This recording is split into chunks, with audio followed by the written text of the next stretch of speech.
এগুলো আমাদের মুসলমানদের শিক্ষা।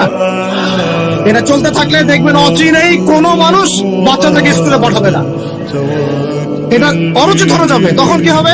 কোটি কোটি স্কুল কলেজ বিশ্ববিদ্যালয় খা খা করে পড়ে থাকবে, কেউ পাঠাবে না ওখানে। তখন মাদ্রাসা থেকে মানুষ ঢুকবে আরো বেশি। আমি তো দাবি জানাই উপরের লেভেল থেকে এমন একটা শিক্ষা ব্যবস্থা প্রণয়ন করা হোক যাতে আমার মাদ্রাসা গড়ার প্রয়োজনই না হয়। ওই সিস্টেম রাষ্ট্রীয়ভাবেই বানানো হবে ইনশাআল্লাহ। আপনি মালয়েশিয়ার দিকে তাকিয়ে দেখেন, আপনি এই যে ওয়েস্টার্ন কান্ট্রির মধ্যে অনেক কান্ট্রি আছে, ভালো কাজের তো প্রশংসা করতে দোষ নাই, দোষ আছে? এমনকি অনেক পশ্চিমা কান্ট্রিতেও একদম উপর লেভেল থেকে ইসলামিক সিলেবাস প্রণয়ন করা হয়েছে। তার মানে এমন না যে তারা সায়েন্সকে গুরুত্ব দেয় নাই, ম্যাথকে গুরুত্ব দেয় নাই, ফিজিক্স পড়ায় নাই, অ্যাস্ট্রোফিজিক্স পড়ায় নাই, ইকোনমিক্স পড়ায় নাই। বিষয়টা এমন না, তারা ফিলোসফি পর্যন্ত পড়িয়েছে। ঘাটাঘাটি করেন, অনলাইনে সব মৌজুদ।